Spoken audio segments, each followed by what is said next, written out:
ఉద్యమ నేత ముద్రగడ పార్థివ దేహానికి నివాళులర్పించేందుకు మాజీ సీఎం జగన్ కాసేపట్లో కిర్లంపూడికి రానున్నారు. జగ్గంపేట నుంచి గోకవరం వెళ్లే రోడ్డులో ఫ్లైట్ ల్యాండింగ్ కోసం ఏర్పాటు చేశారు. భీమవరం పర్యటన ముగించుకుని నేరుగా ఫ్లైట్లో ఆయన మధ్యాహ్నం 1 నుంచి 1:20 జగ్గంపేట చేరుకుంటారు. అక్కడి నుంచి రోడ్డు మార్గాన కిర్లంపూడికి చేరుకుని ముద్రగడకు నివాళులర్పిస్తారు.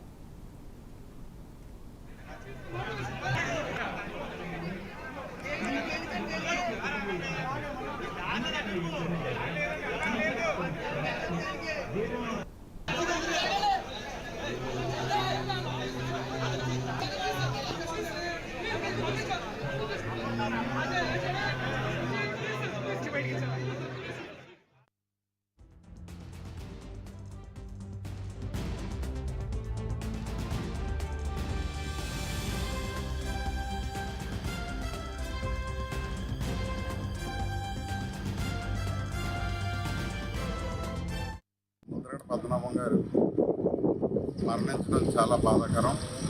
ఎందుకంటే ఆయన 78 నుంచి కూడా ఎన్నో పార్టీల్లో కూడా పదవులు పొంది అన్ని కులాలని కూడా అన్ని మతాల వారిని కూడా సమానంగా చూసుకుంటూ మరి ఆయన యొక్క జీవితంలో రాజకీయంగా కానీ వ్యక్తిగతంగా కానీ ప్రతి మనిషిని కూడా ప్రతి ప్రజలను లేదంటే ఆయన హావభావాలన్నీ కూడా అన్ని కులాలకు సంబంధించి ఎంతో చక్కనటువంటి రాజకీయంగా ఆయన ఎదిగినటువంటి మహనీయుడు. అటువంటి మహనీయుడు ముద్రగడ పద్మనాభం గారు లేకపోవడం మా అందరికి కూడా చాలా విచారమైనటువంటి విషాదకరం. ఆయన యొక్క ఈ భౌతికాయానికి ఈరోజు జగన్ గారు ఈ సందర్భంగా బహుజన సమాజ్ పార్టీ తరఫున ఆయనకి ప్రగాఢ సంతాపం తెలియజేస్తూ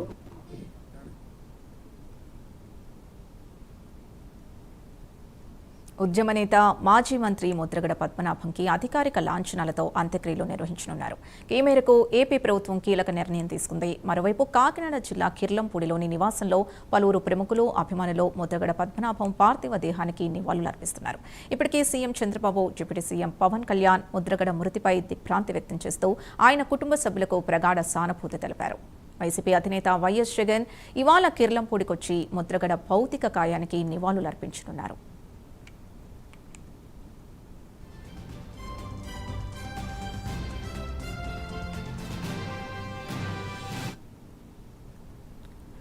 గత కొంతకాలంగా తీవ్ర అనారోగ్యంతో బాధపడుతున్న ముద్రగడ హైదరాబాద్లోని సింధు ఆసుపత్రిలో చికిత్స పొందుతూ తుది శ్వాస విడిచారు. ఆయన మరణంతో తెలుగు రాష్ట్రాల్లో రాజకీయ, సామాజిక వర్గాల్లో విషాద ఛాయలు అలుముకున్నాయి.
ముద్రగడ పద్మనాభం కడసారి చూపు కోసం ఆయనకు ఘనంగా నివాళి అర్పించడానికి ఆయన నివాసానికి భారీగా ఇటు అభిమానులు కానీ రాజకీయ ప్రముఖులు కానీ చేరుకుంటున్నారు. ప్రస్తుతం ముద్రగడ పద్మనాభం నివాసం నుంచి మరింత సమాచారం కరెస్పాండెంట్ కామేశ్వరరావు అందిస్తారు. కామేశ్వరరావు.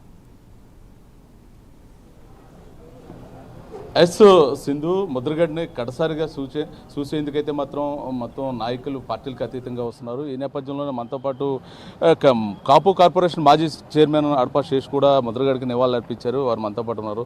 ఏంటి ముద్రగడ్ గారు కాపు ఉద్యమంలో కీలక వ్యక్తి, మీరు ఎన్నో కాపు ఉద్యమాల్లో మీరు కూడా పార్టిసిపేట్ చేశారు ఆయనతో పాటు.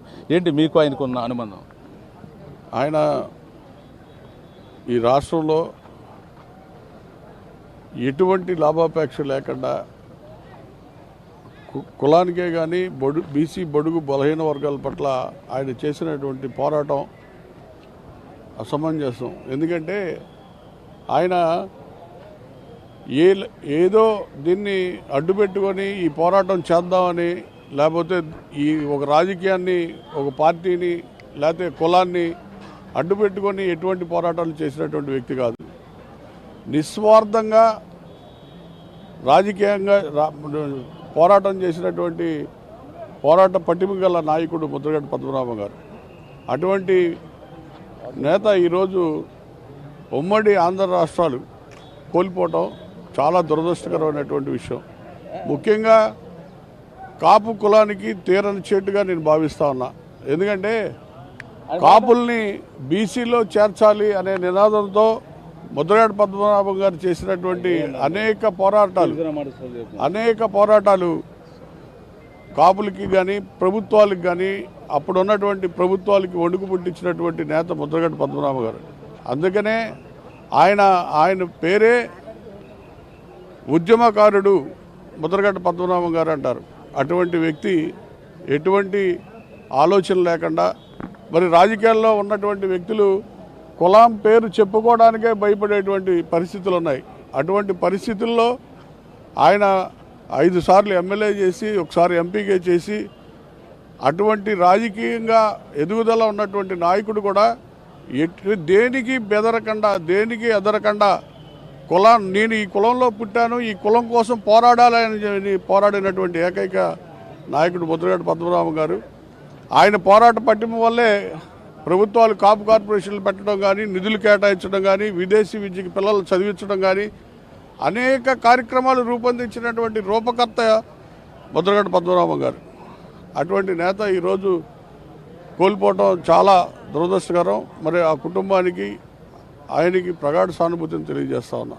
అంటే ఇప్పుడు మీరు గత ప్రభుత్వంలో కాపు కార్పొరేషన్ చైర్మన్గా పనిచేశారు, ఆయన కూడా వైఎస్ఆర్సీపీ నాయకులుగా ఉన్నారు. దానికి సంబంధించి మీకు